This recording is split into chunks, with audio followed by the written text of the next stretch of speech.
allegations of passports for sale at Canada's High Commission in Hong Kong, staff accepting gifts and money, socializing with known criminals, all uncovered by Immigration Control Officer Brian McAdam. Now, you might have thought that all of this would have set off alarm bells here on Parliament Hill. The very thought that employees of the Government of Canada were involved in massive corruption that could have allowed dangerous criminals into the country. But surprisingly, nobody here, not one ministry, not one agency, seemed to be very interested in getting to the bottom of this, except for one Liberal MP who felt that this was perhaps the most serious scandal that he had encountered in his political life. David Kilgore met with Brian McAdam, and he was convinced that something was seriously wrong in Hong Kong. In this 1995 letter to Prime Minister Jean Chrétien, he tried to warn him about the highly irresponsible and/or illegal activities and asked for a full public inquiry.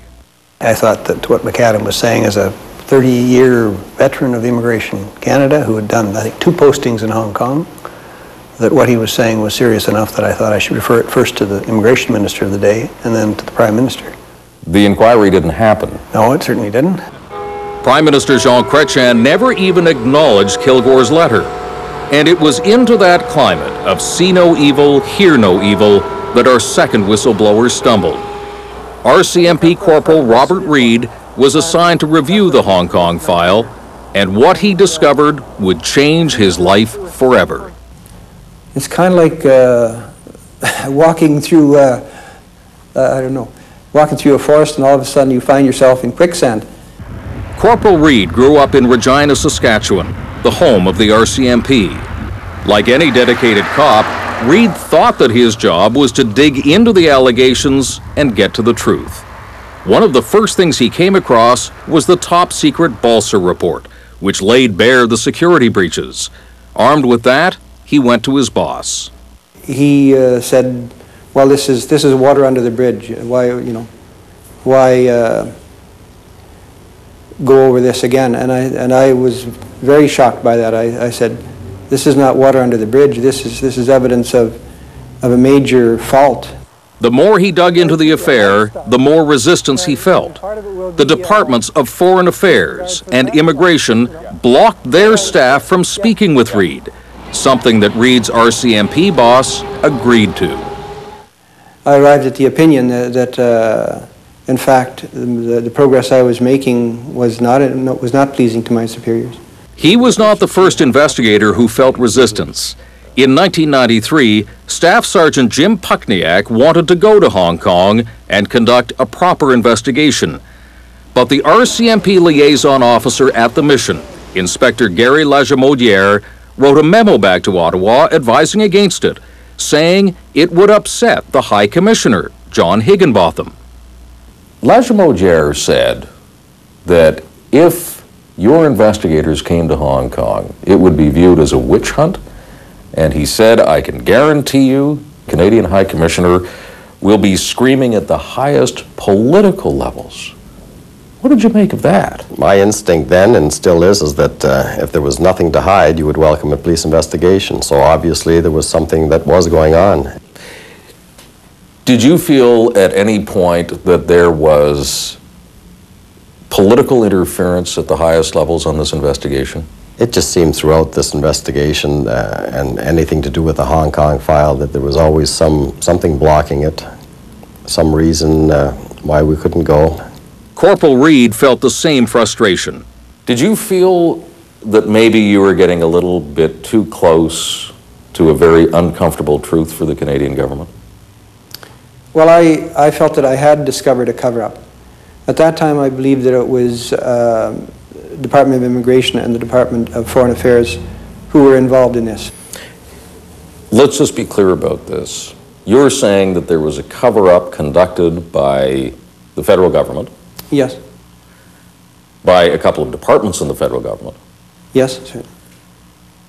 You're also saying that there was obstruction of justice by the RCMP? Yes. Those are pretty serious charges. Yes, they are, yeah.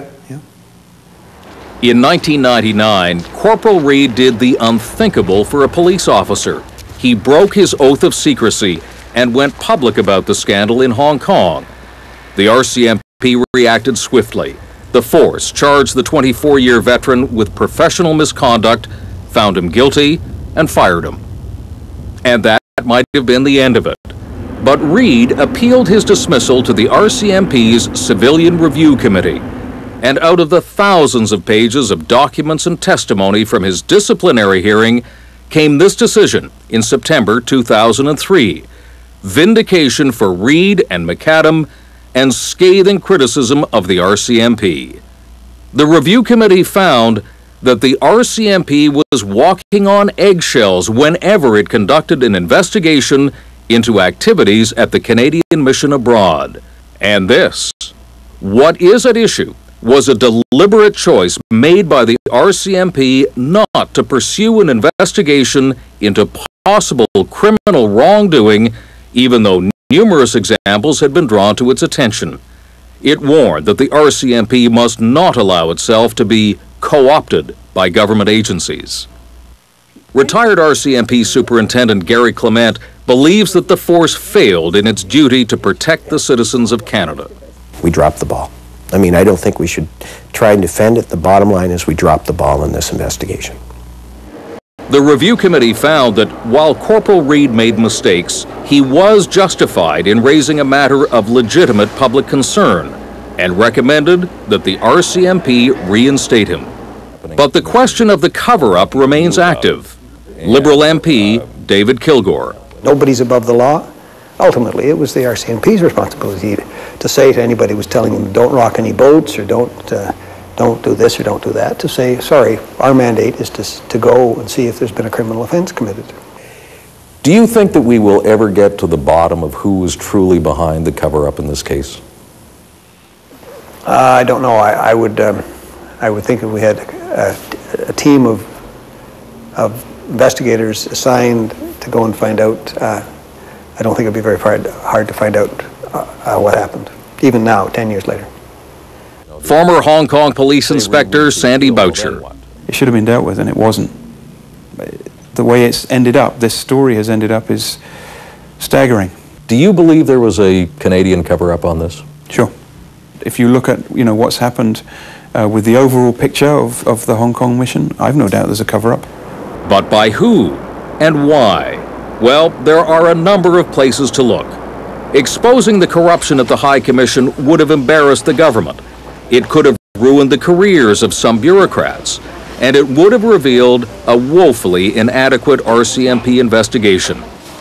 As it turned out, no one was embarrassed and no one lost their jobs, except for the two whistleblowers, Robert Reid and Brian McAdam, who became the target of a vicious personal campaign.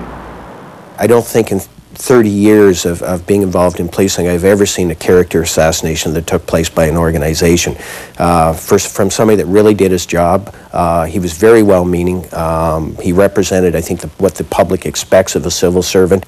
McAdam eventually suffered a nervous breakdown and had to take early retirement. Do you ever regret having spoken out? Life would have been a whole lot easier if you didn't, No, personally, I do not regret it. My ethics are such that I had to do what I did. But it's not easy being a whistleblower. The Mounties' creed, they always get their man. Well, in this case, the only man they got was one of their own, a lowly corporal. The findings of the review committee are not binding, and the RCMP has refused to reinstate Robert Reid. He now spends his days volunteering at an Ottawa community centre, his policing career in ruins. And remember the Ice Queen? Well, just months after she emigrated to Canada, she disappeared. Today, 14 years later, still on Interpol's list of most wanted fugitives. Last known address, Canada. By the way,